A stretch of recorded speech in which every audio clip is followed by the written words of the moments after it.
Lina Mercer had never imagined the walls of Halberd Dynamics turning against her. For 12 years, she had devoted her loyalty, her words, and her skill to the company that shaped so much of the nation's technology. Her job was not to invent or design. Her gift was narrative. She was the one who sculpted Halberd's public face, polished press releases until they gleamed, coached executives before high-stakes interviews, and crafted crisis statements that could calm regulators and investors alike. Inside the towering glass headquarters in Manhattan, Lina had once felt untouchable. She was the unseen hand, the voice behind the curtain. But power has a way of forgetting the people who built it. It began quietly, first with coldness in meetings, then with her exclusion from calls she had always attended. Richard Vail, Halberd's CEO, had a new inner circle. Lina was no longer in it. At first, she convinced herself it was a phase, but when her daughter's life was dragged into the arena, Lina understood that this was no accident. The letter arrived on a rainy Thursday, printed on Columbia University stationery, with the unmistakable sting of formality. Eva Mercer, age 19, sophomore in computer science, was accused of plagiarism. The letter cited direct overlaps between her thesis draft and proprietary Halberd Dynamics research files. Eva had slammed the envelope on the kitchen table, her face pale with shock. "Mom, I swear, I've never even seen those files. I don't even know how they got into my work." Lina read the document once, then again, her heart sinking. She recognized the phrasing in the supposed overlaps. She had seen those confidential reports before, years ago in Vail's office. Someone had planted them. Someone inside Halberd had built the accusation with surgical precision. Lina didn't doubt for a second who orchestrated it. Vail had sent her warnings over the last year. She had argued against the company's new project, an AI surveillance suite designed to scrape civilian data in real time. Lina had cautioned about legality, about optics, about ethics. Vail had smiled, the way he always did when dismissing dissent, and said, "Loyalty means alignment, Lina, not questions." Now, with her daughter's future on the line, Lina understood the message. Comply, or watch Eva burn. But Lina had not survived Halberd this long by folding under pressure. Her first call was to Maya Torres. Once, Maya had been a star investigative journalist, the kind who uncovered corruption and splashed it across front pages. Then she had chased Halberd too hard. Stories disappeared. Editors grew nervous. One morning, her job was gone. Now she worked off the grid. Private investigations, quiet fix-ups, truth in the shadows. When Lina explained, Maya listened in silence. Finally, she said, "They didn't just target Eva. They're making an example out of you. If they can break you, every other employee learns to shut up." "Then we need to break them first," Lina whispered. Maya's smile was thin but fierce. "I might know someone who can help." That someone was Jonas, a wiry hacker barely 30, who had once freelanced for Halberd before realizing he was better at slipping through their defenses than building them. He met Lina and Maya in the back of a dim coffee shop, his laptop plastered with stickers. "They forged the plagiarism trail," Jonas said after a few minutes of analysis. "The metadata on these files is too clean. No human work is this sterile. Someone fabricated it, then dropped it into Columbia's system. Can you prove it?" Lina asked. Jonas smirked. "Proof isn't the problem. Proof surviving the spin machine is." That was when Maya leaned forward. "Then we don't just prove it. We turn it into a spectacle. We give the world something Halberd can't spin away. We show their corruption so clearly, so undeniably, that no denial can stand." Lina looked between them, heart pounding. "What are you suggesting?" "A mirror," Maya said. "We use their own tactics against them. Controlled leaks, footage, audio, maybe even some deep fakes to bait the truth out. We build a portfolio too massive to ignore. A collection." Jonas's fingers drummed against the table. "The Glasshouse Collection," he murmured. Lina felt a chill run through her. The name fit. Vail's headquarters was literally a palace of glass. And now they would make every crack show. They began quietly. Jonas set up secure servers and dead drops. Maya reached out to old contacts in the media, the ones who still trusted her. Lina dug into her archives, emails, memos, call notes, things she had once kept as insurance. The first release was a video. Grainy, low-lit, it appeared to show Vail in a boardroom, laughing with executives about Mercer's brat and how plagiarism charges make a clean hammer when people get uppity. The video exploded online. Journalists dissected it. Social media replayed it endlessly. Halberd issued denials, calling it fabricated, but the damage was already done. Next came documents, real ones this time. Memos showing Halberd bribing regulators, suppressing safety results, and silencing whistleblowers. Jonas ensured the metadata was clean, the timing perfect. Every leak hit like a stone. The glass tower began to crack. Outside Halberd's headquarters, protesters gathered with signs. Stop the cover-up. Free the truth. Politicians demanded hearings. Whistleblowers surfaced, emboldened. But for every strike they landed, Halberd struck back. Anonymous accounts smeared Lina as a bitter ex-employee. Blogs published personal details of Eva's life. Students at Columbia whispered that maybe she had really cheated. One night, just past midnight, a knock echoed through Lina's apartment. "Ms. Mercer," a man's voice called, calm and steady. "Open the door. It'll be easier that way." Jonas killed the Wi-Fi instantly, plunging the apartment into darkness. Maya drew her pistol, raising it toward the door.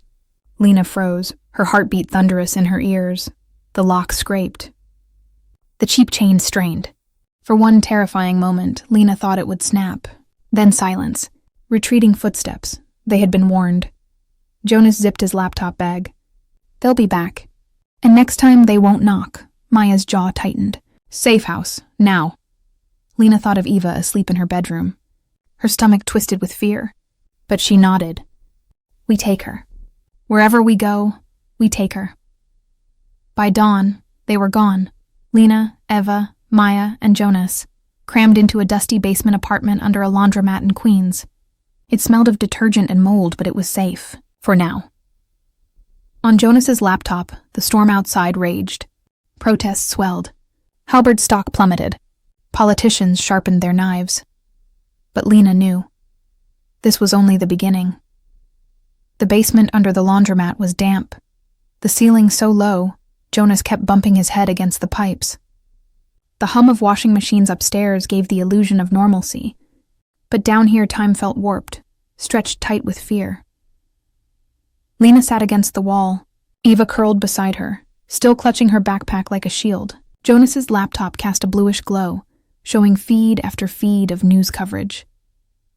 Look at this, he muttered, turning the screen toward them. Protests in San Francisco, Boston, London. Placards with Vale's face crossed out in red paint. One banner read, Halberd, corruption. Maya paced the narrow room, burner phone in hand. Good, pressure's building. They can't dismiss this as a minor scandal anymore. But Lina couldn't share their satisfaction. She watched her daughter's pale face, the way Eva's fingers twitched nervously against the straps of her bag. The problem is they've made it personal. Every headline that mentions Halberd also mentions us, especially her. Eva finally spoke, her voice small. Mom, people stare at me on campus. Some of them whisper that I'm brave. Others say I'm a fraud. I don't even know which is worse. Lina kissed the top of her head, though her own heart was breaking. This isn't about you, Eva. This is about them. And I swear to you, I'll end it before it swallows you whole. The next week blurred into a cycle of leaks and counterattacks. Jonas slipped data to trusted journalists. Contracts showing Halberd's quiet deals with senators. Charts proving they falsified safety reports. Maya coordinated the timing, ensuring every drop struck like a hammer blow, but Halberd fought back harder. Vale himself appeared on a major news network, his face grave, his voice measured. These so-called leaks, he said, are malicious fabrications. They are coordinated attacks against a company that has served this country for decades. And we now have reason to believe a former employee, Ms. Lina Mercer, is behind them. He leaned forward slightly, lowering his voice for effect. She is bitter. She is unstable. And she has recruited criminals to manipulate technology for her vendetta. She is dragging her own daughter into ruin. This is not whistleblowing. This is sabotage. Lina watched the broadcast in the safe house, bile rising in her throat. Every word was a blade, slicing at the fragile trust she had worked to build. Maya slammed her phone down. He's good. He knows how to sound reasonable, how to make you look hysterical. Jonas scrolled furiously. And he's got bots amplifying it. Thousands of fake accounts, all screaming the same talking points. Mercer's a liar. Protect jobs, not traitors. The narrative's shifting. Eva buried her face in her hands. Mom, it feels like we're losing. Lina's hands trembled, but her voice hardened. Then we need to raise the stakes. Vale thinks he can drown us in noise, but I still have something he doesn't know about. Both Maya and Jonas looked at her sharply. The board, Lina said. All the recordings I kept. Years of meetings, their voices, their laughter while they signed off on bribes and cover-ups. If the world hears that, Vale can't spin it away. Jonas set to work immediately, cataloging the files on the USB drive Lina handed him. Hours of audio, hundreds of conversations. He spliced them together, isolating the most damning moments. One clip captured a director chuckling about paying off inspectors. Cheaper than fixing the software, isn't it? Another had Vale himself dismissing casualties from a failed product test as acceptable collateral. When Jonas played it back, even Maya looked shaken. My God, this isn't just corruption. This is cruelty. We release it all, Lina said firmly. Every board member complicit. Not just Vale. If we burn, they burn with us. But Jonas hesitated. Once this goes out, they'll come for us with everything they've got. Not just smears. Real consequences. Arrests, lawsuits may be worse. Maya's jaw set. They're already coming. At least this way, we decide the terms. The drop happened on a Thursday at noon. Maya coordinated with journalists across 3 continents to hit publish at the same second. Within minutes, headlines exploded. Halberd board exposed in secret recordings. Clips spread across every platform, impossible to contain. Board members' voices filled the airwaves, their laughter echoing in living rooms across the country. By evening, one director had resigned. Another was subpoenaed. Rumors of international investigations swirled. Halberd's stock freefell. Jonas grinned at the feeds. We did it. This is checkmate. But Lina wasn't smiling. She stared at the screen, hollow inside. No. Not until Vale himself falls. That night, as the others dozed fitfully in the basement, Lina sat awake, replaying Vale's interviews in her mind. His calm voice. His confidence. He was wounded, yes, but not defeated. She knew him too well. He was already planning his counterattack. At 3 a.m, her burner phone buzzed. Unknown number. Against her better judgment, she answered. Ms. Mercer, said a voice she knew instantly. Richard Vale, you think you've won, he said smoothly. But all you've done is destabilize markets, cost innocent employees their jobs, and put your daughter in the crosshairs. Do you have any idea how much blood will be on your hands? Lina's grip tightened on the phone. The only blood is yours, Richard, and it's about damn time the world saw it. He gave a low, bitter laugh. You won't survive this. Maybe not, Lina said. But Halberd won't either. She hung up before he could answer. Her hands shook, but her resolve was iron. She looked over at Eva, sleeping fitfully against the wall. This wasn't just about revenge anymore. This was about survival. And Lina was prepared to burn everything to protect her daughter. 2 days later, federal agents raided Halberd headquarters. Cameras caught Richard Vale being escorted out in handcuffs, his jaw tight, his face pale. Across the world, markets trembled, regulators swarmed, politicians scrambled to disown him. The Glasshouse collection had struck its hardest blow. But Lina knew. The storm was not over. The image of Richard Vale in handcuffs looped endlessly across news broadcasts. Some anchors called it the fall of a titan. Others worried aloud about what his arrest meant for the stock market, for employees, for investors. But for Lina Mercer, sitting in the dim basement safehouse, the moment brought no peace. She had known Vale too long to believe it was over. Halberd was bigger than one man. The board could be reshuffled, scapegoats offered, narratives rewritten. Vale in chains was a headline, but headlines faded. The machine survived, and survival meant danger. For her, for Maya, for Jonas, for Eva. The first sign came the morning after Vale's arrest. Jonas's laptop pinged with an alert. He frowned. They're scrubbing. Scrubbing what? Lina asked. Our files. The Glasshouse collection. Every link I seeded across the net, Journalists' archives, whistleblower forums, they're vanishing. One by one, Maya swore under her breath. Government takedown orders? Jonas shook his head. No, this is internal. Halberd still has assets on the inside. They're reclaiming their narrative. Lina's chest tightened. If they erase the evidence, Vale's arrest becomes a spectacle without weight. People will forget. Exactly. Jonas's fingers flew across the keys. We need redundancies. More mirrors. But it's like fighting a wildfire with a garden hose. Eva, silent until now, finally spoke. Then we don't just fight to preserve the files. We release more, everything, dump it all. Let the world drown in their secrets before they can erase them. Lina looked at her daughter, startled by the steel in her voice. For weeks Eva had been fragile, frayed. Now her eyes burned with determination. They used me as leverage, Mom. They tried to break me. But I'm not broken. Not anymore. Let me help you finish this. For the first time, Lina allowed herself to believe Eva wasn't just collateral. She was an ally. They decided on a final strike. Not just leaks, not just recordings, but a coordinated global broadcast. Every file, every memo, every whisper Lina had ever collected. Unfiltered, unstoppable. Jonas called it the final mirror. Maya arranged the infrastructure. Journalists ready to push, whistleblowers ready to testify, activists ready to amplify. Jonas built a distribution system no single takedown could silence. Fragments scattered across thousands of servers. And Lina wrote, not spin, not manipulation, but a manifesto, a statement of truth, unvarnished, uncompromising. She had spent her career bending narratives to protect power. Now she used every ounce of her skill to expose it. It began.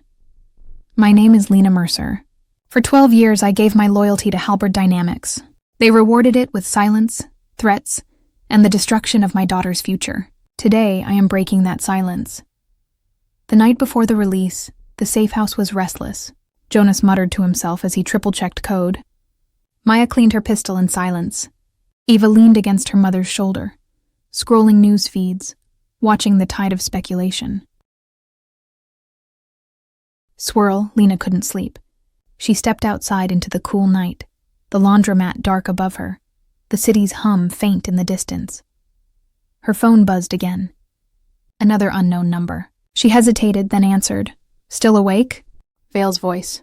Calm, steady, Lina's heart jolted. You're in custody, he chuckled. House arrest, Ms. Mercer, don't be naive. They don't keep men like me in cells for long. The markets need stability. Stability needs Halberd, and Halberd needs me.